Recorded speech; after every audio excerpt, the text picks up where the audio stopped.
ایک صاحب کہنے لگے کوئی ایسا عمل بتائیں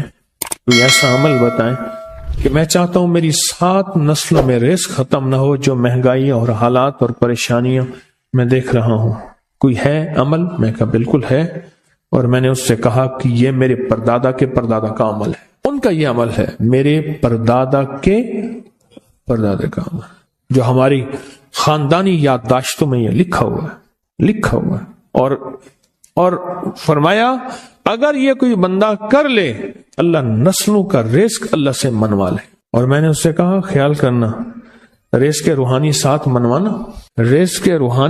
منوانا، ورنہ دولت مال چیزیں مل جائے گی، جس کے بارے میں کہا جاتا ہے کہ بعض بندے ایسے ہوتے ہیں اللہ پاک ان سے لقمے نہیں چھینتا، سجدے چھین لیتا ہے، اللہ ان سے لقمے نہیں چھینتا۔ کیوں؟ رزق جسمانی دوسرے لفظوں میں مل رہا ہے، اور رزق روحانی اللہ چھین لیتا ہے۔ یہ جو آج آپ بیٹھے ہیں تسبیح خانے میں اور میں بیٹھا ہوں، یہ ہم روحانی دسترخوان پہ بیٹھے ہیں، یہ بہت بڑا دسترخوان لگا ہوا ہے، یہ دسترخوان ہے۔ سنا ہے در یار پہ بڑی دھوم ہے، سنا ہے در یار پہ بڑی دھوم ہے، وہاں عاشقوں کا ہجوم ہے۔ یہ روحانی دسترخوان ہے، میں بھی خود محتاج ہوں، یہ روحانی دسترخوان ہے۔ تو میں نے اس سے عرض کیا کہ ایک دسترخوان نہیں مانگنا، دونوں مانگنا، رزق روحانی بھی، رزق جسمانی تو اس کو بھی ملتا ہے جس کو کلمہ نصیب نہیں ہوا، رزق جسمانی تو اس کو ہی ملتا ہے جس کو کملی والی کی غلامی نصیب نہیں ہوئی، رزق جسمانی تو اس کو ہی ملتا ہے جس کے ماتھے پہ شقاوت لکھی ہے، رزق جسمانی تو اس کو ملتا ہے جو اللہ کا نافرمان ہے، رزق جسمانی تو اس کو ملتا ہے جو اللہ کے وجود کا انکار کرتا ہے، رزق جسمانی تو اس کو ہی ملتا ہے جو آخرت اور قبر کا انکار کرتا ہے، رزق جسمانی تو اس کو ملتا ہے جو جنات اور برزخ کا انکار کرتا ہے، رزق جسمانی تو اس کو ملتا ہے جو خود کملی والے کی نبوت کا انکار کرتا ہے، وہ تو بے بہا لوگ ہیں، ان کو ملتا ہے۔ پر تجھے بھی صرف رزق جسمانی ملا اور اللہ سے یہ منوا لیا، نہ یہ نہ منوانا، اللہ سے کہنا ہے اللہ رزق روحانی بھی دے اور رزق جسمانی بھی دے، 2 رزق اکٹھے عطا فرما۔ کون سا رزق؟ رزق اور رزق جسمانی بھی دے۔ کہیں ایسا نہ ہو کہ میری نسلوں میں صرف مال دولت اور چیزیں ہوں اور تیرا نام اور تیرے حبیب کا نام نہ ہو، تیرا نام اور تیرے کملی والے کا نام نہ ہو، تیرا نام اور تیرے دوستوں کا نام نہ ہو، تیرا نام اور تیری آل و اصحاب کا نام نہ ہو۔ کہیں ایسا نہ ہو میں محروم ہو جاؤں، مجھے آل اور محمد اور آل محمد اور اصحاب محمد کی نسبتیں یہ بھی ساتھ عطا کیے رکھ۔ میں نے اس سے کہا کہ 2 چیزیں مانگنا۔ اچھا قدرت کا نظام ہے تو دیوانے بھی ہوتے ہیں، یقین والے ہوتے ہیں، آپ جیسے آپ مخلص بیٹھے ہیں، اور پوری دنیا میں ہمارے ساتھ اس وقت مخلص بیٹھے ہیں جو ہماری آج کی محفل میں شریک ہیں، ہوتے ہیں دیوانے۔ مجھ سے کہنے لگا ایک وقت ایک جگہ ہو بہت بہتر۔ میں نے اس سے کہا، میں نے کہا پھر بھی اگر ایک وقت ایک جگہ میسر نہ بھی ہو تو اگر عمل کسی وقت چوک جائے، عمل کی جگہ چوک جائے، عمل کا وقت چوک جائے، مجبوری میں نہ ہو تو بہتر ہے، پر توجہ نہ چوکے، دھیان نہ جائے، استحضار نہ جائے، یقین نہ جائے، اور سچا یقین ہو کہ میرا اللہ خود کہتا ہے یہ مانگنا بھی تو اسی نے دیا ہے نا، جب اس کریم نے مانگنا ہی خود دیا ہے تو عطا بھی خود کرے گا۔ نہیں خوف نارے جہیم کا کہ کرم ہے مجھ پہ کریم کا، وہ خود عطا کرے گا مجھے، اس نے مانگنا دیا دے گا۔ یقین ہو ایسا ایسا ایسا ایسا، اتنا زبردست یقین ہو اللہ کے ملنے پہ اور اللہ کے مانگنے پہ، اتنا یقین ہو کہ گمان اور خیال سے بالا تر یقین ہو، بہت زیادہ یقین ہو۔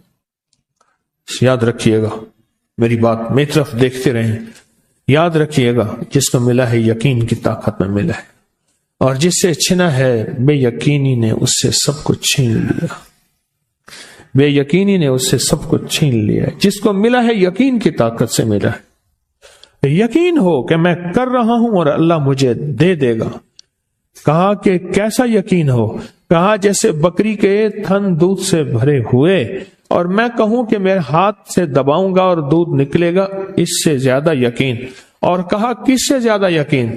کہا کہ ایک بڑا نوٹ ہو اور بڑا نوٹ کے اندر جو ہے ایک آنے کی چیز آنی ہے، تو میں کہوں گا اس سے تو اس کی نوٹ کے اندر تو ہزاروں آنے ہیں، اور میں ایک آنے کی چیز، ایک ٹکے کی چیز لوں گا اور میرا کام بن جائے گا، اس سے زیادہ یقین ہو، اور اس سے کہیں زیادہ یقین ہو کہ سخت پیاس ہے اور میں پانی کو دیکھوں، اور پانی کو دیکھتے ہی مجھے یقین ہو کہ اس سخت پیاس میں میرا پیاس بجھ جائے گی، پیٹ بھر جائے گا، اس سے کہیں زیادہ یقین ہو۔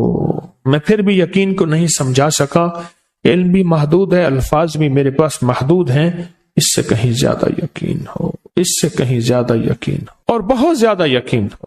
کیا خیال ہے، آپ چاہیں گے اپنی نسلوں کے لیے بخت، رزق، نصیب اور مقدر منوا لیں؟ میں نے کہا روزانہ 40 منٹ بیٹھ، 40 منٹ صبح دوپہر شام، جو تیری تنہائی کا وقت ہو، کہ یا اللہ دنیا میں ایسی جگہ کوئی کہیں ہوتی، اکیلے بیٹھے رہتے یاد تیری دل نشیں ہوتی، اکیلے بیٹھے رہتے یاد تیری دل نشیں ہوتی، اور بس صرف ایک بار سورۃ فاتحہ پڑھ، اور اس کے بعد ایاک نعبد و ایاک نستعین کو دوہرا۔ تو میں نے اس سے عرض کیا کہ بس اس کو وجدان سے پڑھو، ایسے پڑھ کے رونگٹے کھڑے ہو جائیں، آنسو بہنے لگ جائیں، دل کے اندر کا درد اور دل کا اندر کا غم اور اللہ کے سامنے حاضری، استحضار، اور یہ کیفیتیں تیری ہوں کہ بس اس کے علاوہ کوئی مجھے یاد نہ رہے۔ اس درد سے پڑھو، صرف 40 منٹ۔ 40 کی عدد کے ساتھ کائنات کے رازوں کا بڑا تعلق ہے۔ 40 کا جو عدد ہوتا ہے، بس 40 کے عدد کے ساتھ پڑھ، اور بہت توجہ سے پڑھ، اور بہت دھیان سے پڑھ، بہت توجہ سے، روز پڑھ۔ مجھ سے کہنے لگا کتنے دن پڑھوں؟ تو میں نے اس سے کہا مجھ سے یہ دن نہ پوچھ، تیرا دل خود بولے گا کہ فیصلے ہو گئے ہیں، بس ختم، دل خود بولے گا۔ یہ بتائیں کہ پیٹ بھرتے ہوئے کوئی گھنٹی بجتی ہے، یہ دل خود بولتا ہے کہ پیٹ بھر گیا؟ پیاس میں بھی کوئی کہتا تو نہیں ہے کہ آپ کی پیاس بجھ گئی ہے، وہ دل خود بولتا ہے کہ بس اب پانی کی ضرورت نہیں ہے۔ نیند سے دل بھر جائے تو بس دل بس اب سو لیا، وہ اٹھیں۔ اسی طرح دل خود بولے، دل خود بولے، کیا بولے؟ دل خود بولے، اور دل اندر بولے، دل اندر بولے کہ اللہ پاک جل شانہ نے نسلوں کے لیے رزق کی عزت، دولت، برکت کے فیصلے کر دی، بس دل بولے۔ کتنے دیر کر؟ اب یہ تیری اپنے مانگنے میں ہے، اب یہ تیری اپنے مانگنے میں ہے۔ مانگنے میں کمی ہے تو دل نہیں بولے گا، اگر مانگے گا تو پتہ نہیں دنوں میں یا ہفتوں میں، جتنے میں دنوں میں فیصلہ ہو جائے گا۔